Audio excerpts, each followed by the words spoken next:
good morning. Thanks for being here so early. And we did not expect to having so many participants in this morning, especially thanks for Moshe to being with us. It's also for him, it's even more early because he's sitting in Houston, Texas. What's the time, Moshe, you have? 2:05. So. But knowing Moshe, you know that he doesn't sleep so much. So it's for today we are somehow, let's say yesterday we had a computer science pure sessions. No, it was nearly exclusively about computer science, the pros and cons of different approaches and how they could be merged. Today also we start with computer science, but then we are broadening up and we are looking at philosophy, we are looking at, let's say, the use of computer science methods in other sciences, and at the end we are looking at institution. What does this mean? This, let's say, there's the discussion whether this is a paradigm shift or not, but let's agree on the notion of shift at least. What does this shift mean for institutions? I'm happy to welcome Helga for the morning session. I think she's the proper person to moderate this session because those of you who do not know Helga, she's coming, let's say, from sociology and social technology studies, science technology studies, but more important, she is the grande dame of European research. And I thank you for being with us, and I hand over to you. Thank you, Hannes, and good morning, Moshe. So this morning, welcome to the second day and the first session of the second day.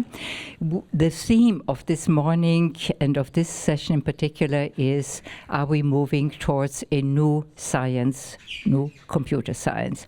This, of course, has some affiliation with the Nuova Scienza of the 17th century of Vico.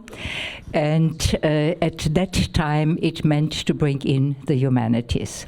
And I think if we speak about a new science this morning, it should be in the inclusive sense, not just of science as it is being used in the Anglo-American sense, the natural sciences, but including all sciences, as was the term in the 19th century of Wissenschaft.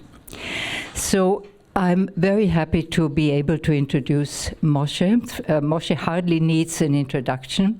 He is a professor at Rice University, and he's an internationally renowned expert on bringing logic to computer science, in particular database theory, model checking, constraint satisfaction, and other specialities. Moshe has many awards and is widely recognized. Among his awards, I only would like to mention the Gödel Prize that he received here in Vienna, if I'm correct, the Knut Prize. He is a member of the National Academy of Science and many other distinctions. He was also for a long time the editor-in-chief of ACM Communication. We saw some examples yesterday, and now he is senior editor. I also would like to introduce our commentators, Peter Reichl from the University of Vienna, who is also in charge of a research group with a nice acronym COSI, which stands for Cooperative. It stands for Cooperative Systems. And last year he published a book with what many people would call you these days, namely Homo Cyber. And then I turned to Viola. Viola was also with us from the very beginning, as was Moshe in 2019. Viola is a professor of philosophy of science, but also of logic, of course, which often goes together.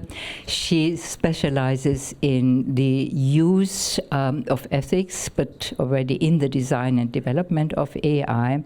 And last year she was a fellow at IWM, and she gave a lecture in June with the very nice name, The New Sciences of the Artificial, reminiscence of Herb Simon's book, The Science of the Artificial.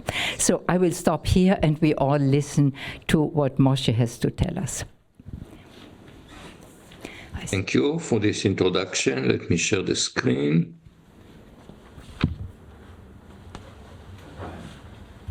Okay, is the screen visible? Yes. We're good? A morning exercise. Yes, we can see the screen perfectly. Thank you. Okay. Good morning. Good morning, everyone. Very good morning to me. So I would like to address the question, are we seeing a paradigm shift in computer science? And the sense in the air is that computer science is changing in a very fundamental way. For the last about maybe 75 years of computer science, we thought about it, there was some question, what is the proper definition of the good old computer science? I call it model-driven, okay? We had formal models, and we were somewhere sitting between mathematics, if you on one hand, engineering on the other hand. And now there is a paradigm shift, and everything is about big data and learning and deep learning and all of this stuff. And we heard yesterday about the Kuhnian paradigm shift.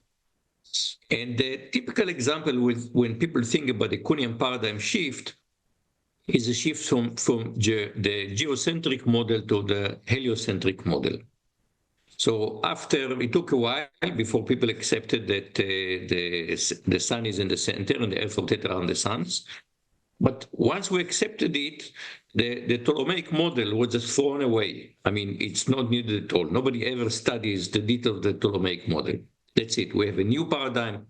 Ignore the old paradigm. It is destined to the dust heap of history. That's the typical perception of what is a Kuhnian paradigm shift. We throw away the old paradigm. And that's a bit of a sense that we are getting today. And here is, I think, an amazing example of that. And this is using AlphaFold for protein structure prediction. So we all know proteins are the building blocks of life. So if you want to understand life, you have to understand proteins. And it is relatively easy to sequence proteins, but their function is determined not by the sequence of amino acid, but by the structure. And it took enormous experimental effort to determine the structure of about 100,000 proteins, which is a tiny fraction. There are billions of different proteins. And we know sequences, but we don't know structure. And Alphabet was a new approach developed by DeepMind, Google's DeepMind, combined machine learning and structural knowledge. And it demonstrates amazing accuracy compatible with experimental structures, and published in 2021 in Nature, and within 3 years received the Nobel Prize in Chemistry. I don't know there is any other work that has gone so fast from publication to Nobel Prize. And unlike the Nobel Prize in Physics for deep learning, this one is not controversial. I mean, people in chemistry says, yes, this was solved a huge problem in chemistry. And that's kind of an example of the new paradigm. People have worked for decades trying to come up with algorithm to do protein folding. And now, based on deep learning, we have a new approach. So in a issue last month of communication with the CM, we heard a lot about it yesterday. Basandar wrote a paradigm shift in AI, and he described how the current general AI has reached a major barrier. Machine can learn through self-supervision.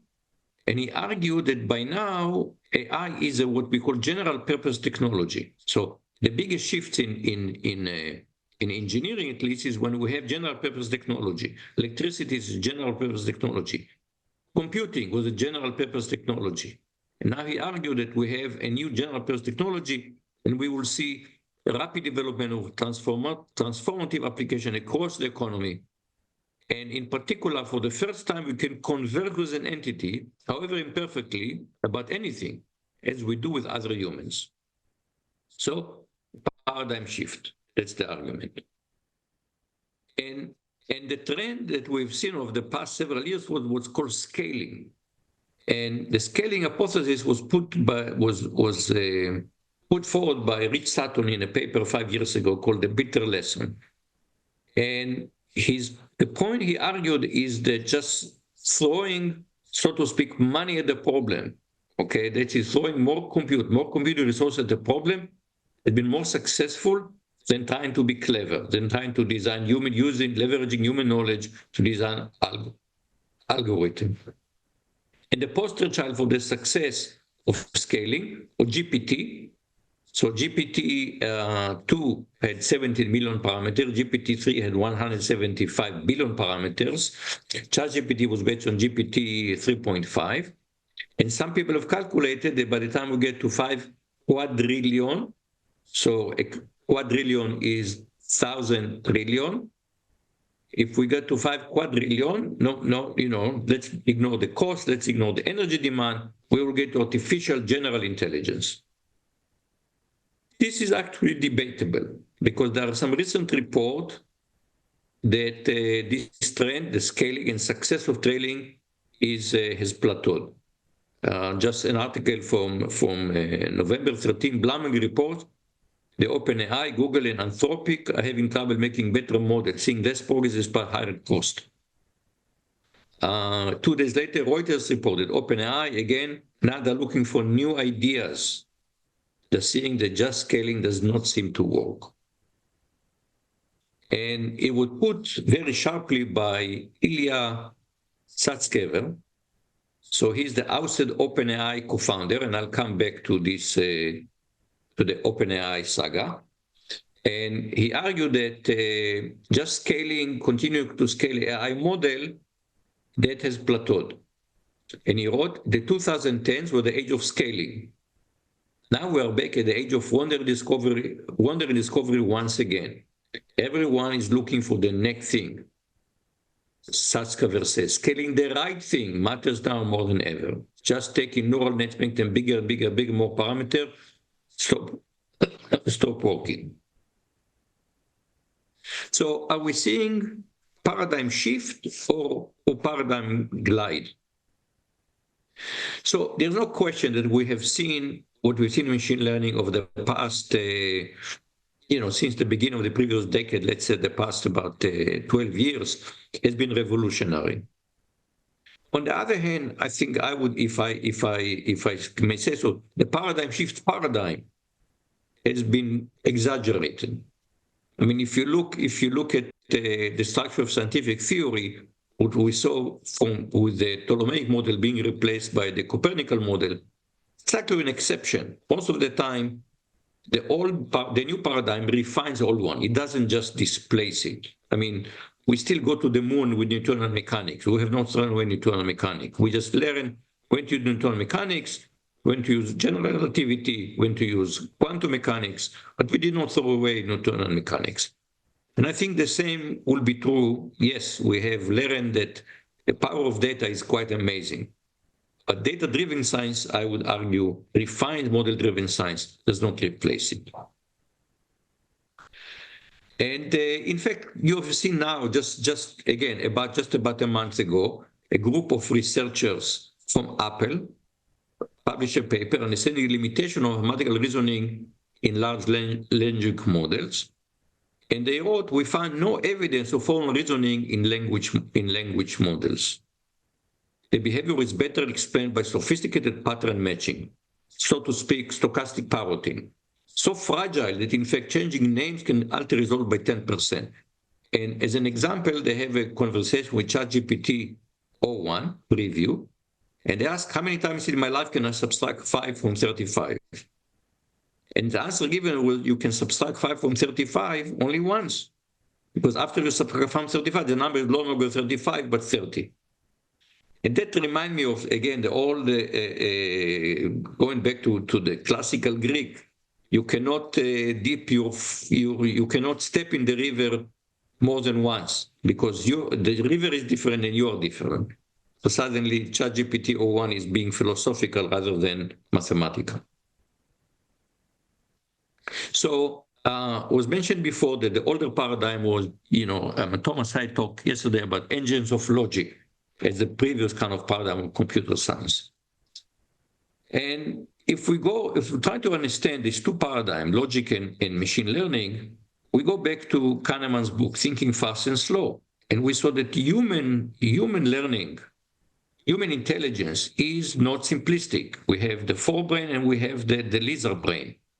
and we have fast thinking. Machine learning is fast thinking. You just, when I see a sign of a raised hand, is this a stop sign?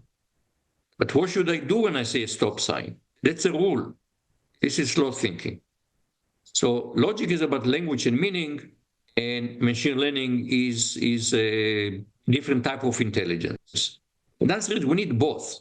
And that point, I think, was made very compellingly by Amnon Shashua, in machine vision, professor of machine vision, founded also a company in Israel of machine vision. And he argued that if we just try to learn how to drive autonomous vehicles just by test driving, to get to the appropriate level of safety, we will need to drive 1 billion miles. But if you combine data-driven and model-driven, if you combine data and reasoning, we can cut it down by a factor of 1,000 to 1 million miles. And 1 billion mile driving, maybe now when because every Tesla car that's driving around is learning, maybe it's possible to get to 1 billion mile. But in 2017, 1 billion mile look impossible, and it's not clear that we need it. And we need logic because are the way we communicate. You know, we still think that communicating logically is a feature. So when people start talking about automated decision system, in 2018, Jim Larus and Chris Hanking wrote in the Communication of the ACM about automated decision system, why they should be regulated. And they wrote the widespread adoption of AD system will be economically disruptive, will raise new and complex societal challenges.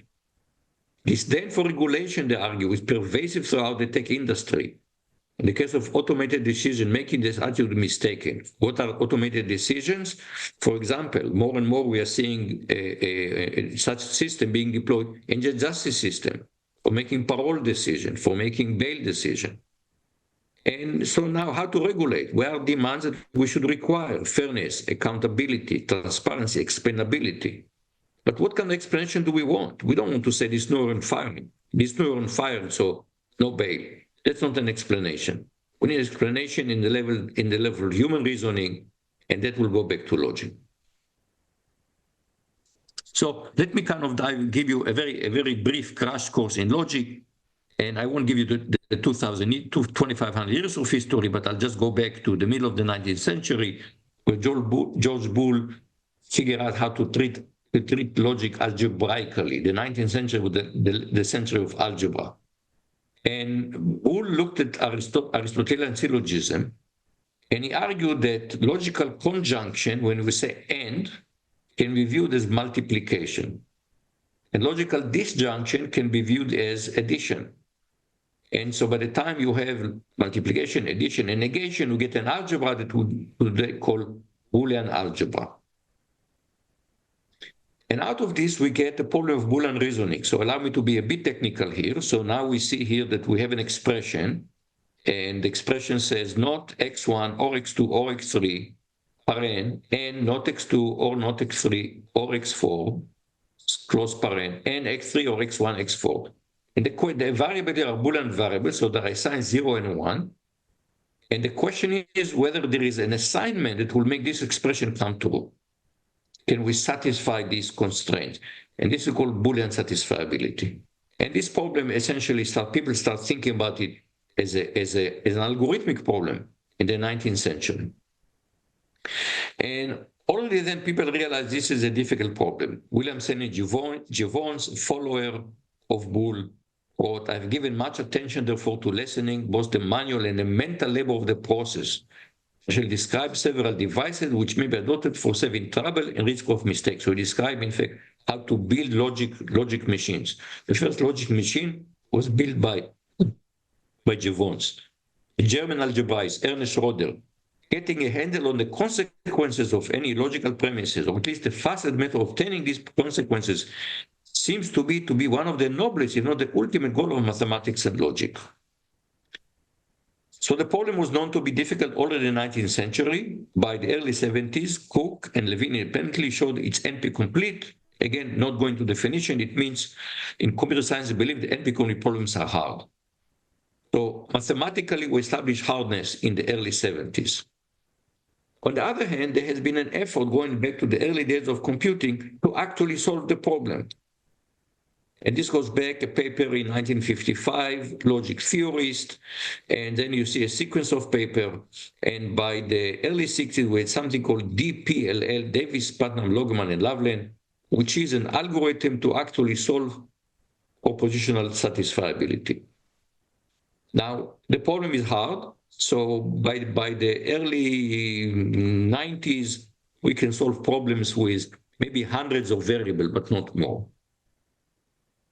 But then there is what been called as a SAT revolution, or the automated reasoning revolution. And we have new way of reasoning with a whole new bunch of algorithmic technique, and I won't get into all the detail, back jumping, unit loss preference, on and on and on. And by about 2000, we can solve problems with millions of variables. And here is a chart generated by Sanjit Shashia from Berkeley. It was done about 10 years ago, but it wanted to show us about a decade of SAT solving. So it took the same problem, ran about 12 years of SAT solvers on the same machine. And what we see here, the problem is in 2000 took 800 seconds. By 2012 took 1 second. In fact, some people talk about Moore's law for SAT solving. Now, this problem somehow it's more nerdy. So we all know about deep learning revolution, but it's not well known. We also had an automated reasoning revolution based on SAT solving. And the one way that you see that this is impressive is Don Knuth, whose closer we have to patron sets in computer science. And in 2016, he gave the SIAM for Neumann lecture, and he dedicated it to satisfiability because he viewed it as such an important algorithmic milestone. And in fact, volume 4, the mythical volume 4, is now divided into fascicle. And he has a whole fascicle just talking about satisfiability. And he said the story of satisfiability is the tale of triumph of software engineering. I think he meant algorithmic engineering, blended with rich doses of beautiful mathematics. So we had huge progress in automated reasoning. It doesn't get the same publicity deep learning got, but it already has many industrial applications. Again, paper from a decade ago by Leonardo de Moura and Nicola Bjorner showing how Microsoft is already using SAT solving in numerous ways for industrial software engineering. So to me, the grand challenge today, our brain somehow is able to combine this part of the brain and this part of the brain to work somewhat seamlessly. And that's what we need to be able to do with logic and machine learning. And in fact, today it's a hot area called neurosymbolic reasoning, where we're trying to combine these two modes of reasoning, neural reasoning, symbolic reasoning, and let them interoperate on an ongoing research challenge. But it's not just, when I talk about that we cannot throw away the whole paradigm, it's not just about logic. And I want to give an example from just how algorithms are classical algorithms are as important as ever. So we hear a lot about the energy footprint of machine learning. Just again, recent news items. Hungry for energy, Amazon, Google, Microsoft turn to nuclear power. Large tech companies are investing billions of dollars in nuclear energy as an emission-free source of electricity for artificial intelligence. Microsoft wants to restart 3 Mile Island, a nuclear reactor. Former Google CEO Eric Schmidt said energy demand for AI is infinite. And since we are never going to meet our climate goals anyway, let's just bet the farm on building AI to solve the problem. Let's just ignore the energy problem. Let's give in AI what it needs. AI will somehow solve the climate crisis. But to me, this is just a phantasmagorical reasoning. We need to reduce the energy footprint of machine learning. And people are working on it, on reducing the footprint of machine learning. So here is a recent, earlier in the year blog from Amazon Web Services, learning blog. And the idea is GPUs have been very successful. They are very, very energy extensive. And so can we use CPUs to do that? And they are describing how they're using standard CPU hardware to train AI. Let me just read the second paragraph. It's third AI, we achieved this breakthrough in efficient neural network training on CPUs through proprietary dynamic sparse algorithm that activate only a subset of the neuron for a given input, thereby sidestepping the need for full dense computation. Third, AI used locality-sensitive hashing to dynamically select neuron for a given input. In certain cases, our sparse CPU-based model trained faster than the comparable dense architecture on GPUs. So this is based on locality-sensitive hashing. And let me go back to the paper. And full disclosure, one of the authors is a colleague of mine. And I don't know whether this technology will be successful or not. But the important thing, what is it based on? It is based on classical algorithm. If you read the abstract of this paper, meanwhile hashing, standard techniques, etc., etc., etc. So we are using classical algorithm in order to make AI less energy extensive. So this idea that we don't need to develop algorithm anymore, everything will be done by machine learning, is just incredibly simplistic and naive. We need to discover a synergy between model-driven science and data-driven science. So in summary of this part of the talk, I think that we're seeing a paradigm glide, not a paradigm shift. And I think we're going to keep model-driven computer science, but we're going to add to it data-driven computer science, just like physicists. Still, if you take a bachelor in physics, you still study mechanics, electromagnetism, optics. You don't throw away the old. But we need to figure out how to combine machine learning and logic to get human-centered AI. So this is more on the technical part. But I want to argue now that in another sense, there is a paradigm shift. And that's not what people think about. But here is my argument. If you look at NSF, Directorate for Computer Information Science and Engineering, the budget in 2024 is $1.5 billion. And NSF, it's important. NSF funds about 80% of US academic computer science research. Yes, there is some other agencies, but NSF funds 80%. Google laughs at $1.5 billion. Last April, a Google executive said Google will spend more than $100 billion on AI.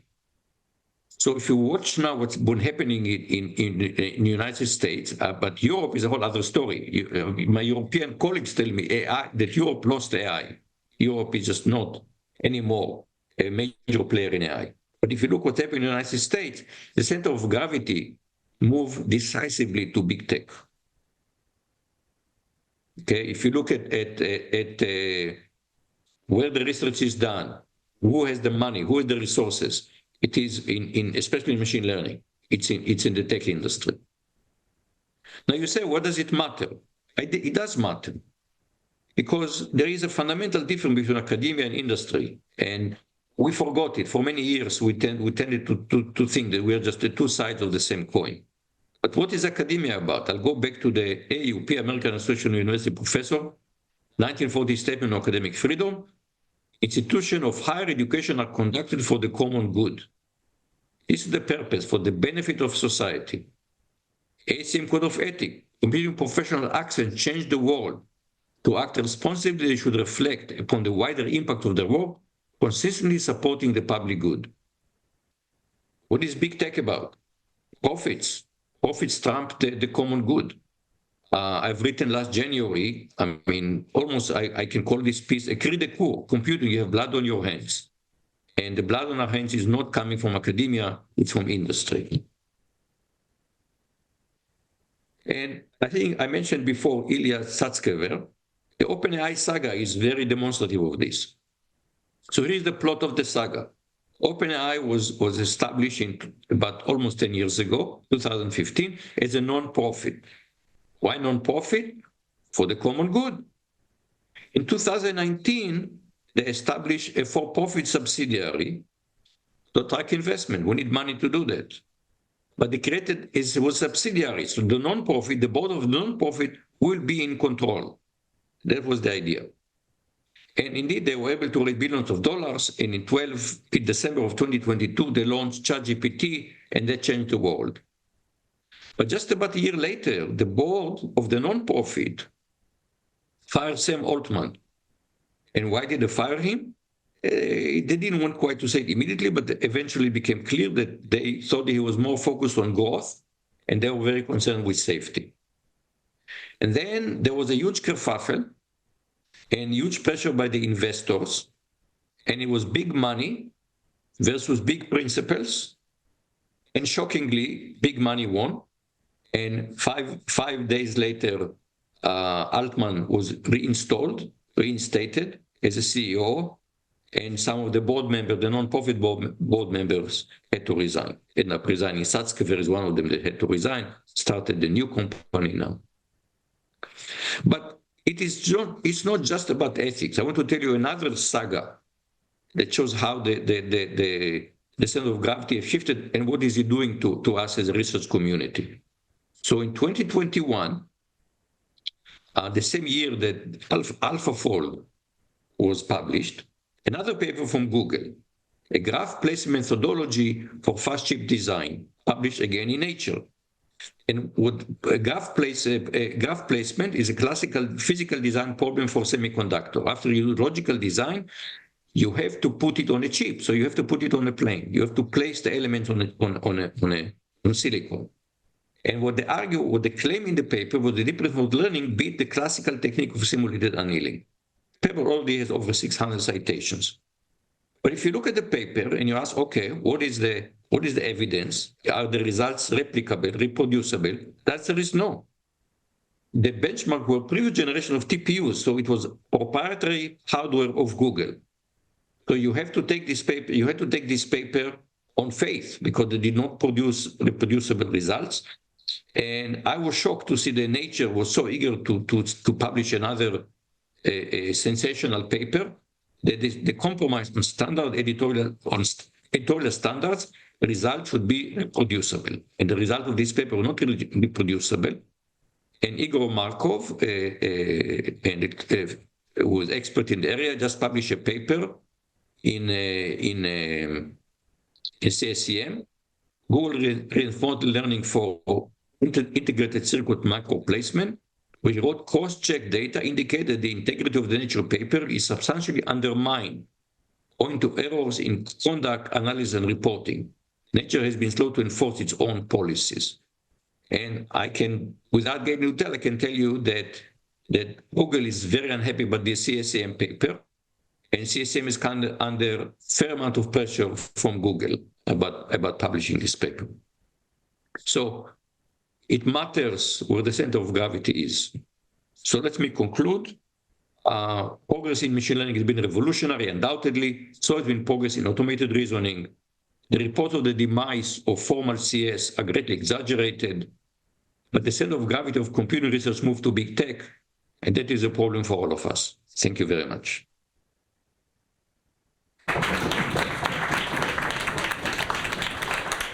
Thank you, Moshe, for taking us through this journey. And I think in the first part of your paper, you showed that indeed there is no paradigm shift in the sense that Kuhn mentioned, but rather a paradigm glide. But in the second part, I think what you showed was that there is a power shift. The power shift from the academic world to the industrial world with all the implications, and there are deep implications on what it means for our future. Now I would like to invite the commentators to come to the floor here, both of you. We start with you, Peter. Please stand here as we did in the past. You can stand here, no? Don't want to be impolite because usually we give, but okay, it's fine if I'm starting here. I follow the protocol of the okay, I see. So, thank you very much, Moshe, and thanks for being invited here to comment on this talk, which I found quite inspiring. I would like to give 5 remarks. Remark number 1, it was interesting in your introduction that you had a little language slip. I'm quoting your first sentence. We are talking about a paradigm shift in science, computer science. This points already to a very fundamental question. Do we talk about computer science here? Or do we talk about science in general? And my feeling is we should talk indeed, as you also have suggested, consequently about the question, what does science mean in these times? Based on the famous remark of Chris Anderson of 2008, which all of you know, that about the end of theory, which is probably the real question we are talking here about. Do we still follow our scientific paradigm in general, and then in computer science also? But I would like to address this in a more general question.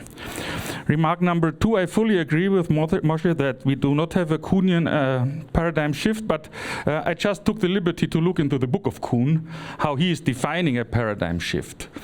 And the main difference to what we see here is that Kuhn starts from a notion of normal science, which is cumulative and just accumulating knowledge over time. And then I'm quoting what he's calling a paradigm. There are many definitions in the book. I take just the first one, okay? What I call paradigms. These I take to be universally recognized scientific achievements that for a time provide model problems and solutions to a community of practitioners. So we talk about scientific achievements.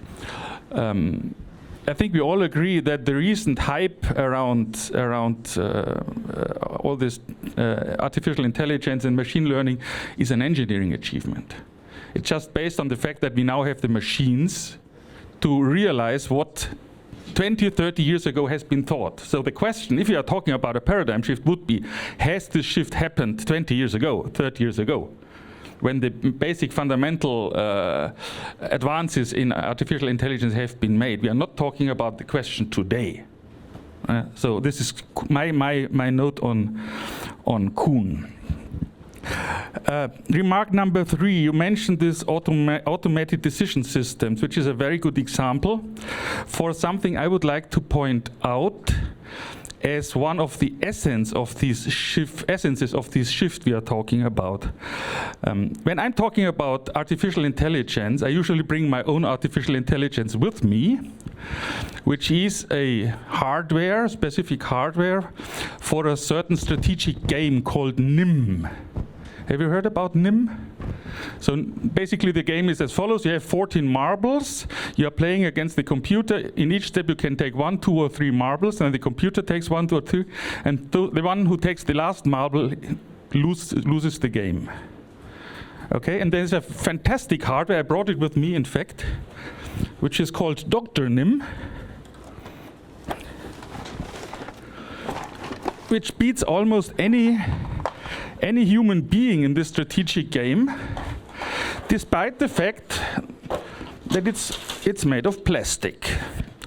So this is a full-scale digital computer. We have a couple of bits here, and there are marbles running from top to bottom of this machine, and you will lose against it. We can prove it if you like, but we don't have the time probably. Believe me, just. And I'm doing this experiment repeatedly, and the interesting thing is to observe how the players who are playing against this piece of plastic are ascribing certain properties to the piece of plastic. So they are ascribing, this is a game, with moves, with strategies. They get angry about it. But of course, everything what happens is, there's a marble, or a couple of marbles, running from top to bottom somehow, right? Gravity, Newton-based computer. And that's the interesting thing, which you also mentioned, that we are ascribing the results of such a, I call it artificial intelligence. Of course, it's not really what we mean, but we are ascribing, we are sort of attributing qualities to the results of these machines, which just don't exist. You know, if you look at ChatGPT, the result of ChatGPT is a collection of words to which we ascribe the quality of a text. But this is our making use of what's coming out. That's my basic idea. And there's a very very interesting. Okay, no, I don't have so much time probably. I can go on this further. So this is remark number 3. Remark number 4. You mentioned this shift of power. This is true from academia to industry. It's also a shift of responsibility. And I'm missing this word in the discussion still. because my definition of academia so far would be academia is about truth, searching for truth. And industry is searching for consistency. And there's a subtle difference between the two, because you can be consistent on anything if you accept once that a certain starting point is given. I'll give a Christmas lecture in 2 weeks, and we'll have an expert from Graz there who is talking about his research on Donald Duck research in Entenhausen. And this is basically, it's a serious type of research. He's just taking or making the point, if I'm assuming Donald Duck exists, then I can derive certain things scientifically. For instance, he can derive that the church in Entenhausen has been built by a certain type of monks who were fleeing from northern France in 15-something. And this is perfectly compatible with any scientific method, except for the fact that he's assuming something which doesn't exist. And based on this idea that we are ascribing things which maybe do not exist, maybe they do, but maybe not, this is, for me, the more important point, that the question of this paradigm shift, are we really losing our quest for truth? And this brings me to remark number 5, which is a bit provocative, probably, but I still dare it to say. My question is, what is a sound perspective on artificial intelligence if we take this responsibility stuff into account? And I recently came across a very nice little book by Katrin Misselhorn, who is answering the question, is AI the end of art? And she argues there that the essence of art is that any artistic product is in a context, has to be in a context where there is a certain authority, a certain author feeling responsible for this product. And if this is not the case, this is not art. It makes much sense, but I think the same perspective on AI products might be helpful. Because Misselhorn's answer then is, okay, maybe art is not about an artifact, a result, but about the process, the performative aspect of the whole thing. And if we could adopt this view on artificial intelligence as an art project, maybe, this could give us quite some inspiration to rethink our position towards this technology. Thank you very much. Okay. Thank you, Peter. I think introducing responsibility gets us into deep philosophical waters. It also gets us into legal waters, because after all, to have responsibility is not only an ethical question, it's also a legal question, because we need rules, we need regulation of who is responsible for the consequences of one's action, and that there's also a legal dimension. But Moshe, I'm sure you have many more comments, as probably many in the audience have. So Moshe, I invite you now, and then we turn to Viola, if that is okay. Well, let's hear Viola. Okay. Okay. Thank you for the invitation. Don't want to spend too much words on the idea that the paradigm has been overplayed in the last few years, in particular speaking of AI and computer science. In addition, being a philosopher of science, I'm always quite skeptical when concept of paradigm shift is generally used to describe changes. As you probably know, Kuhn was quite strict in considering paradigms, in defining them, in describing the constraints for paradigm shifts. And usually, just one example, like for example, the incommensurability of paradigms hardly applies to many of the examples that we discussed yesterday and that are usually discussed today. And also paradigms are also, in a sense, according to Kuhn, like not just set of different theories and methods, but are really different philosophical views, and they require a Gestalt switch when moving from one to another. So in a sense, we can say that in a strongly Kuhnanian way, these features hardly apply to the situations that we are discussing. But the point here today is not just like to see whether or not the paradigm shift paradigm that Moshe Vardi mentioned can be applied in a genuine way to the case under discussion. I think that rather the point today is to discuss and to understand whether there is something special about AI and computer science, and in case, what is this specialty? So for the sake of simplicity, I will focus only on AI, not computer science in general. And then I completely agree with Moshe Vardi that the center of gravity of current AI is industry today. And this is something that we should never forget. But at the same time, I think that this is an empirical fact that is very important, but we should not diminish the importance of conceptual analysis. And to put this very clearly, conceptual analysis is the starting point if we want to fill in the policy vacuums about how to use these technologies. So I don't have time to fully elaborate on this point and on in particular what is so special about AI today. So I will focus only on 3 elements that are important to me in this discussion. So first element is that AI systems are socio-technical systems. This is true for any technical artifacts that doesn't work in isolation. They are always part of larger technical systems composed of technical artifacts, people, institutions, rules, and so on.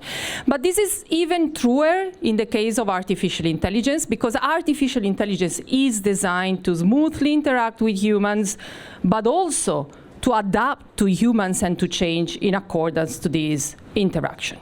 So why is this important? Because it means to move from discussions focusing on the technology itself to the broader systems in which this technology works. And this means to better understand also their social effects and ethical issues and how to address them. The second element that I think it's important to discuss is that there is still today what Jim Moore, one of the pioneers of computer ethics back in 1985, mentioned, that is the invisibility factor. So basically the idea that most of the time we are aware of the inputs and the outputs of computers, but not very much aware of the internal processing. And Moore distinguished different types of invisibility, like the invisibility of abuse, the invisibility of programming values, and the invisibility of calculation. Of course, again, we don't have time to discuss them, but it's, I think, sufficient to say that this invisibility factor still plays today a huge role, and in a sense AI technologies magnified, augment this invisibility factor, not to mention that AI technology make emerge new types of invisibility. Let me mention the invisibility of labor to produce and maintain AI system, the invisibility of exploitation of natural resources and waste, and the invisibility of power that Moshe mentioned, that is becoming a transnational or overnational nature of power. The third and last element that I want to discuss is that some AI technologies today can be labeled as experimental technologies. So experimental technologies are those technologies whose introduction into society comes with large uncertainties, unknowns, indeterminacies. And basically, in other words, this means that the assessment of social benefits, but also of their risk, requires that these technologies are put into their context of use, are put in operation. So in conclusion, I believe that we do need to take into account these changes, these peculiarities of AI, even if perhaps we don't want to apply the paradigm shift kind of language, even in a metaphorical sense. I rather prefer to use the idea of concept stretching. So this is why I've argued that we need to work for the creation of the new sciences of the artificial that will be partly in continuation, partly different from the classical Herbert Simon sciences of the artificial.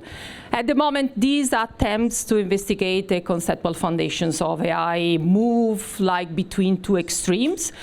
From the one side, the effort is to try to conform AI to the traditional sciences, whether the natural one like physics or the social one like psychology.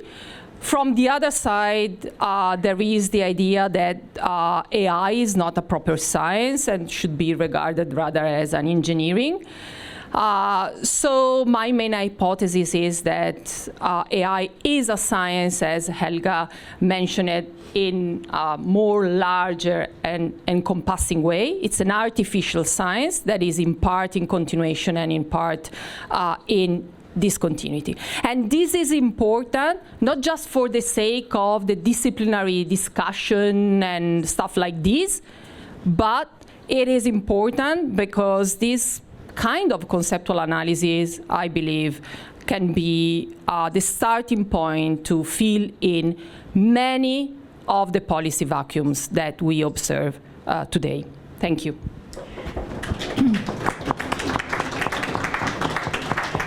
Thank you, Viola, for this very clear exposition, which I think will also help us in the discussion. But now it's Moshe's turn to reply to the commentators. Thank you. So I won't reply at length, but I'll pick up one point from each of the commentators. So I agree that the issue of AI in science is also important. And there is a risk that I don't think has been appreciated. So on one hand, AlphaFold is a great success. But imagine that we decided that we want to apply AI, and now people are talking about AI in science, revolutionary science. We're trying to apply AI to planetary motion. So we will use all the data, and already, people had this data, 3,000 years ago, they had this data. If we apply AI to the planetary motion, what we're going to get is the Ptolemaic model. Because we used to have a principle that we try to have Occam's razor. We want to have simple explanation. AI, we gave up on simplicity. Just put more and more parameters.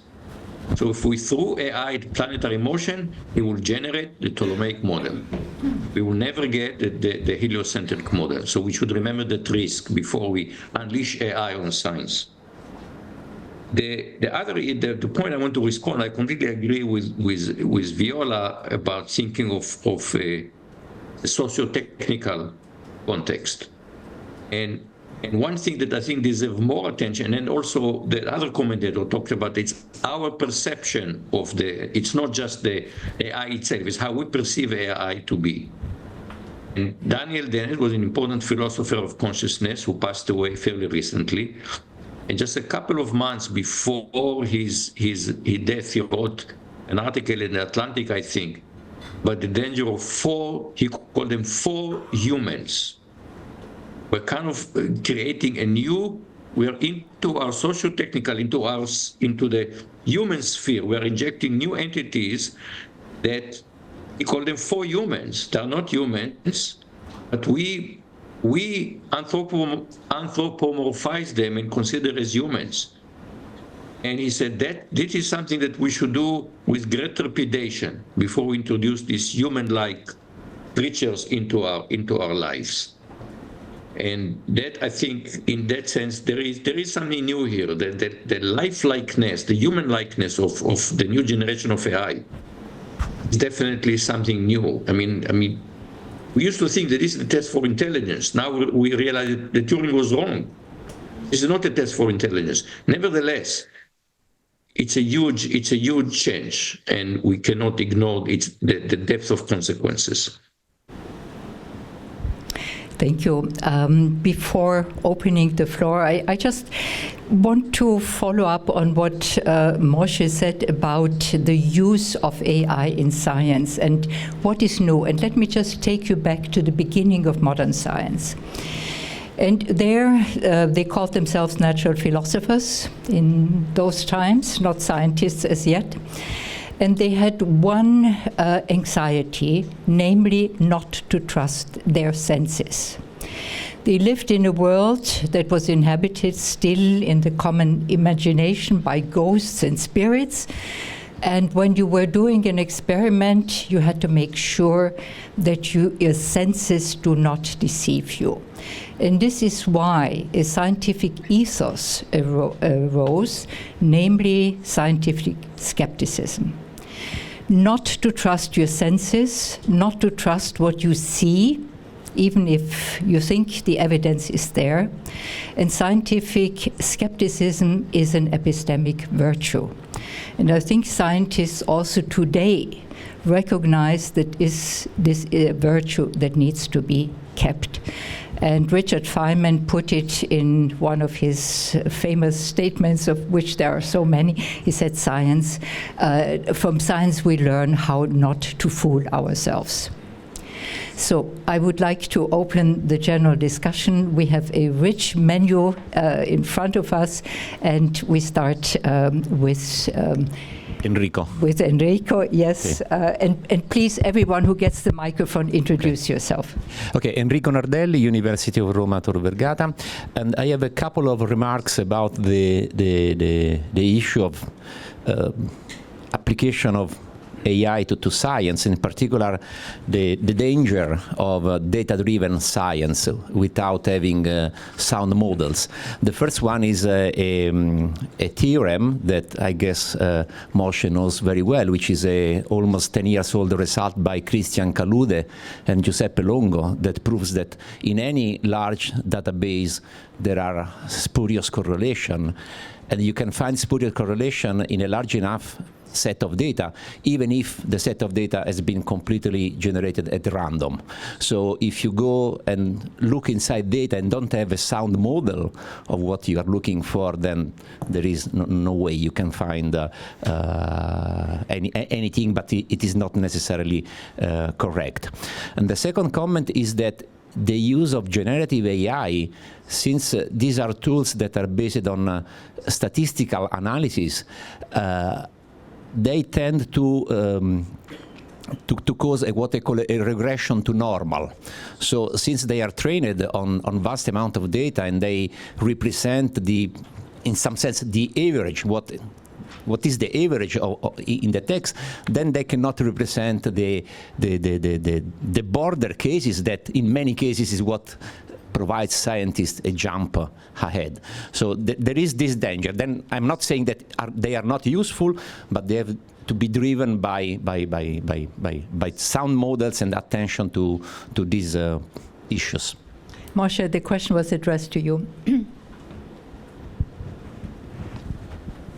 Yeah, I mean, this is Judea Perel has been, of course, is well known for his work on causality.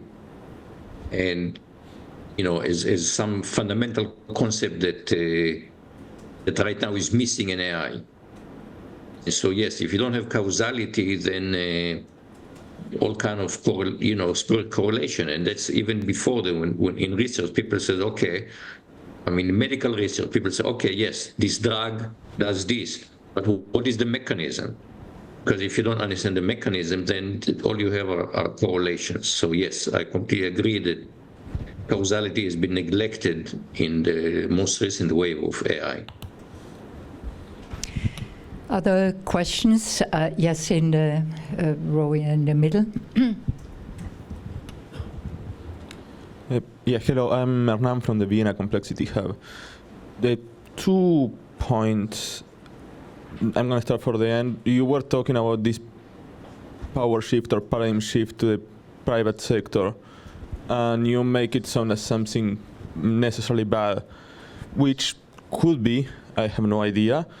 But there was academia and universities in Nazi Germany, in the Soviet Union, and in Maoist China. So the fact that the person is working in academia that is public funded, work for the greater good, well, it's complicated. Even in America, there were a lot of research that people could say that no, this was not necessary for the greater good. Even the researchers there, the researchers of the atomic bomb, were thinking on that some of them commit a mistake.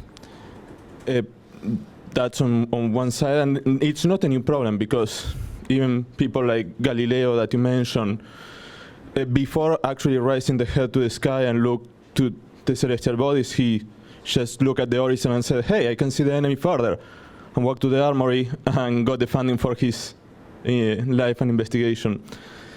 So it's not a new problem, and I think that, yeah, there is an issue of ethics in science, but the fact that there is a shift to the private sector, I don't know if that is necessary means that there is a destruction of ethics. That on one side, and on the side of the shifting paradigm, I think that there was a trend that just gathering more data and making these models more complicated and complicated or complex was going to essentially produce any result that you want. And as Enrico mentioned, is that these new versions of ChatGPT and the newer versions of deep learning are kind of showing that we are reaching to a limit of just computational and data limits, that you cannot just through more data and get more results that are newer. Kind of some people is saying that, well, this is a dead end. And people like Ian LeCun was proposing that this may be a dead end on some aspects. And it was raised yesterday also that we have to complement these methods in some other way, because clearly using them is only a dead end. And that kind of is a shifting paradigm. I don't know. Maybe this advancing technology proves something that even when the technology was developed 30 years ago, as the professor, I'm sorry, I forgot your name, said the technological developments of recent years is what enabled to say that maybe this is a dead end. Okay. Moshe. So we are all flawed human beings, even with the the road to hell is paved with good intentions. The fact that we dedicate ourselves to the public good does not mean that we're not angels. But at least there is an intention here, and hopefully there are corrections, and we talk about the long arc of history and how things get better. So I don't believe just because there are imperfect academics, starting with the current speaker, and that we should say, oh, well, we are all the same. I do not agree, because still my value is the public good. Am I going to be perfect in getting there? No. How do we even define the public good? I mean, it's complicated. We have democracy as a way for us to collectively agree what is a public good. Is it easy? No. But on the other hand, when you look at corporations who are taking their mission to get profits, there's no even pretense of the public good. And on top of it, we have an ethos now of the last generation, the neoliberal ethos, which is regulation is bad, it's stifling innovation. And we have corporations with tremendous amount of power. And now we're getting to get billionaires getting even more power in the government. I would say be very afraid, I think the comparison, yes, I all know about academics in Nazi Germany. I think the comparison is completely wrong. But there was, just to answer your question from a slightly different perspective, there was a famous paper written by Robert Merton in the year 1942. This was 1 year after the US entered the Second World War. And the question that Robert Merton was trying to answer is, does science need democracy? And he saw science threatened by Nazi Germany and what happened in the Soviet Union, Lysenko and the like. And his answer in the end was, yes, you can do science under authoritarian regimes. You can certainly do it. But in order for science to thrive, you need a liberal democracy, because it goes back to the freedom of inquiry, of posing the questions and the lines of inquiry that you as a scientist want to pursue. And this needs, of course, also a context in which this is possible. And for the question, this power shift towards industry, it means academia is at a serious disadvantage in terms of having access to the kind of computing power that you have in industry, to the algorithms that partly are proprietary, that are not open access, and you don't even know. So the invisibility that Viola talked about becomes even more serious, because you know it's there. So it's something that is invisible, and yet you know it is there, and you cannot have access to it. And then there is also the drift of very bright young minds that are attracted and sucked up by industry, and to turn towards regulation. Who is going to implement the kind of regulation and to monitor whether the regulation is actually implemented? If you do not have independent institutions, then you leave it to industry to regulate itself, and we know the result of it. But you have also comments on this. Yeah, and there's one aspect which makes the situation today completely different from any situation in the past. It's the velocity of the transformation. It's very simple. On November 30, 2022, in the morning, the world, for me, was still quite okay. In the evening, after OpenAI published ChatGPT, the situation for universities, for instance, concerning exams, concerning any procedure which has been developed in 600 years to a good quality, for a good quality of guaranteeing quality research, has been just thrown away. This is empirical evidence that the private part of the research does not care about the consequences, what they are doing. I think this is a real scandal that this is possible. And the resort to regulation doesn't help if regulation cannot follow this speed. And this makes it very different from any example in the past, including the nuclear weapons probably, because even after the invention of the nuclear weapons, it took time to rebuild them. It takes time to build such a thing. Today, this happens in a minute. And that's the main problem, I think, we still have also to address. I have a question way back in the room there. Hi, Moshe. Good morning. This is Frank van Harmelen from Amsterdam. About this unbalance in power and resources between big tech and universities, is it also not a failure of response from the academic community? If we look at physics and astronomy, no physics researcher can afford a sizable accelerator on their own. So they've pooled resources. They're hollowing out Switzerland and building giant machines that are shared access for the scientific community. Maybe now in AI we are in a stage where we see that certain phenomena only happen at scale. Right? So some emergent phenomena in these transformer models, maybe we have to take those seriously. Shouldn't the AI community organize itself in a similar way as the astronomers around the Hubble telescope and the physics researchers around CERN? I couldn't agree more.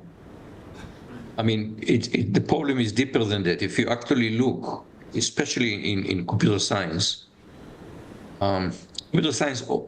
from the very beginning, if you look at academic computer science, go roughly to the mid-60s. And in terms of the one thing that drove the growth in the field has always been student enrollment, undergraduate student enrollment. And undergraduate student enrollment has always been cyclical. At the beginning it was slow. When I studied, it was a small program.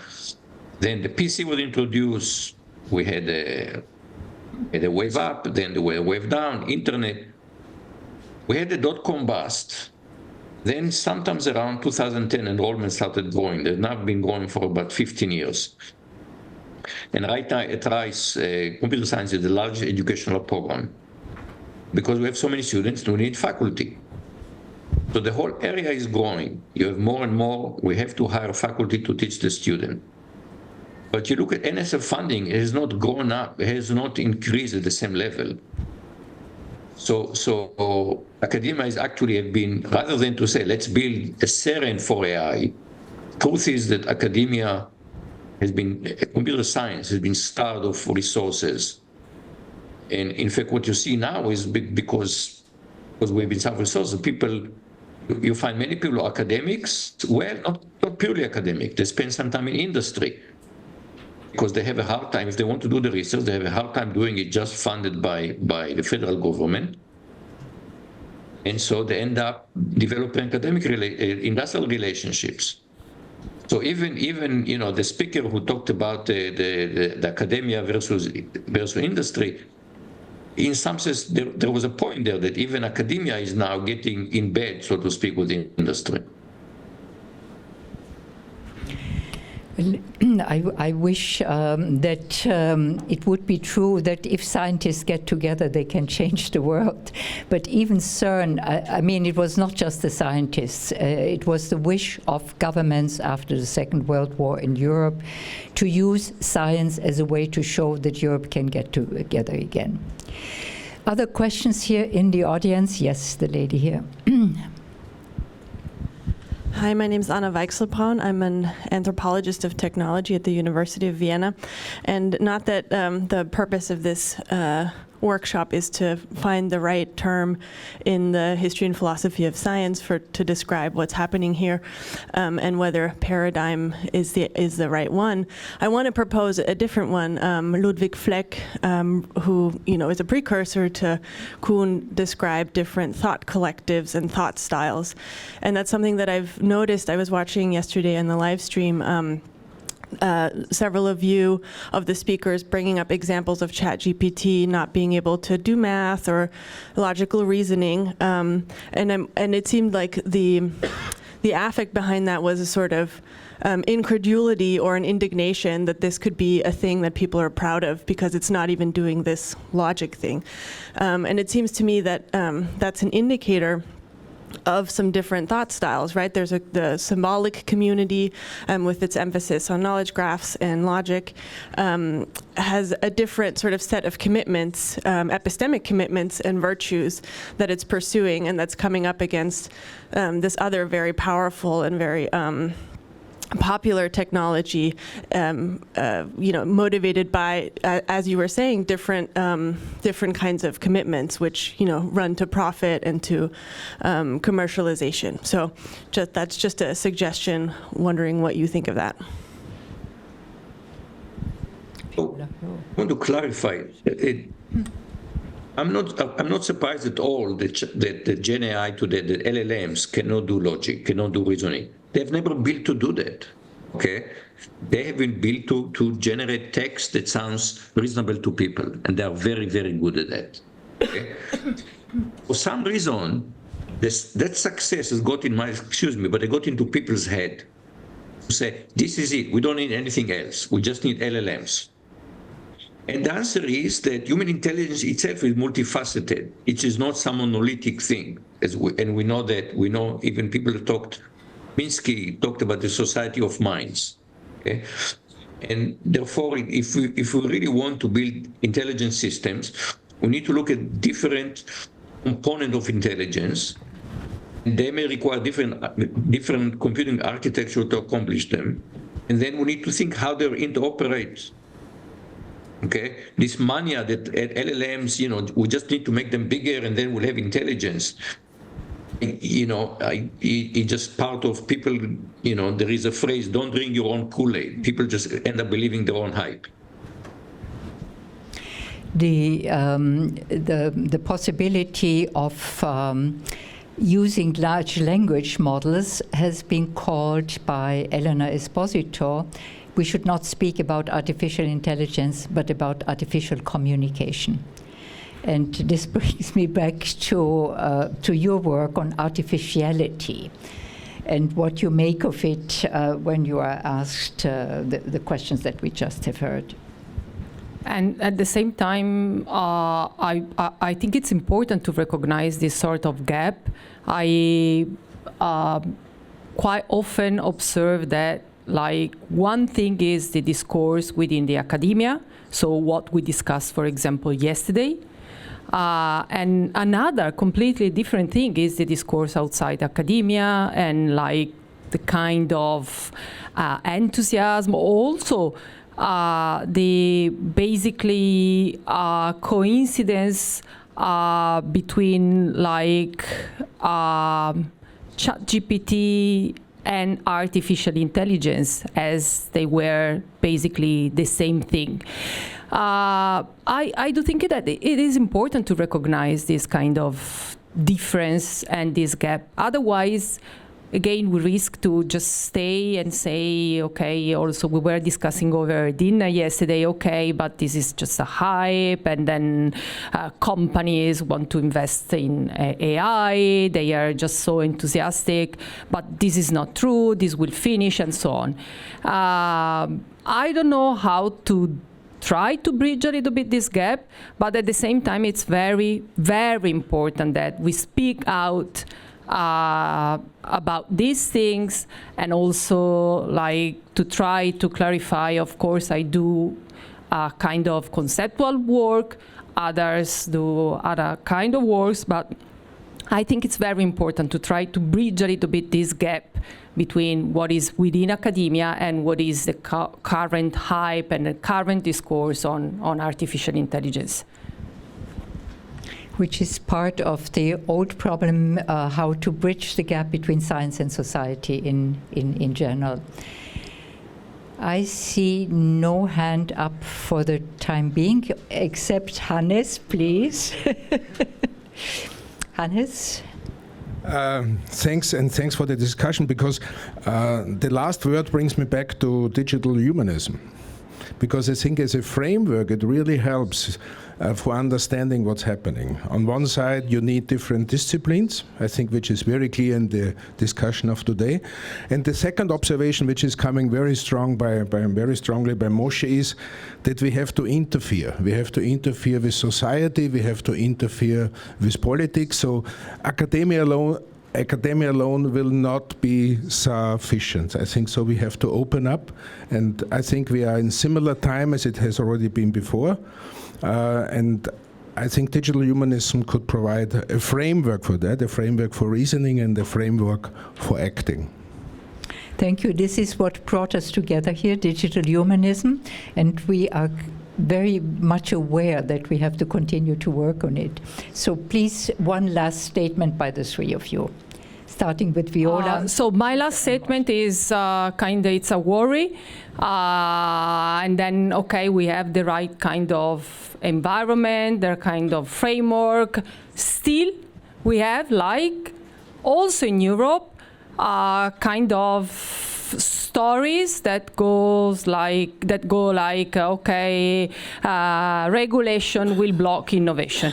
And if you have read the Draghi's report, I mean, it was kind of shocking. I mean, I don't want to get into the details of the economic technical solutions, but that report at the European level was exactly that all this regulation is blocking innovation. We are basically lost in Europe, and because we are regulating too much, and the risk is that we will also lose our privilege in terms of social security and stuff like this.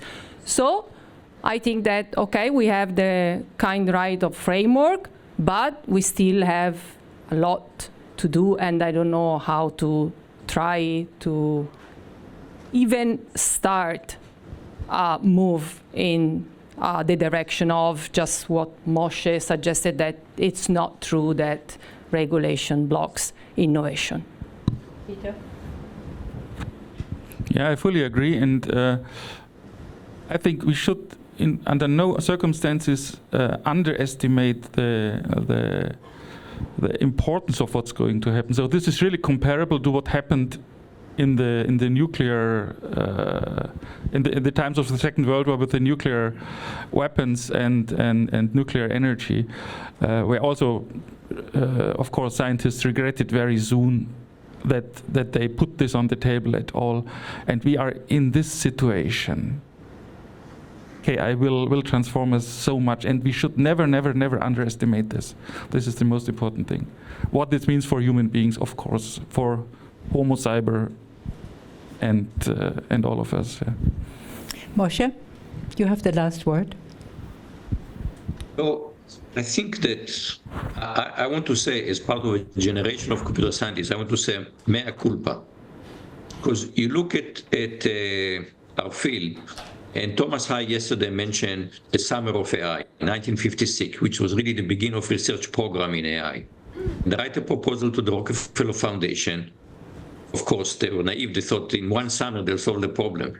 But what is, you go back and you look at it, and there is not one iota of reflection on what would the introduction of artificial intelligence, how would it affect humanity? Zero. And as I was educated and learned about AI and did research in AI, zero reflection what will it mean for humanity. I think this reflection, there was some people have been talking over the years a little bit about impact on labor. There was one aspect that has been discussed, impact on labor. But other than this alarmist science fiction, Terminator, things like that, what will be the impact on society, which science fiction has dealt with? You go to Asimov, he's been looking at this. But in our field, we've been blind to that.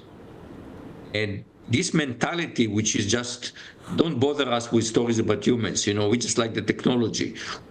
That's the thing that we must change. This is what digital human is about. Technology has to be for humans. Okay? Humans are at the center here. That's a cultural change that is still hard work. This is perhaps the real paradigm change that we need, but it also means there is a lot of hard work to be done. But I think we can do it and start with it in the right spirit. So let us thank our commentators and above all our speaker, Moshe. Thank you very, very much. And here the audience will have a coffee break. Thank you, Moshe.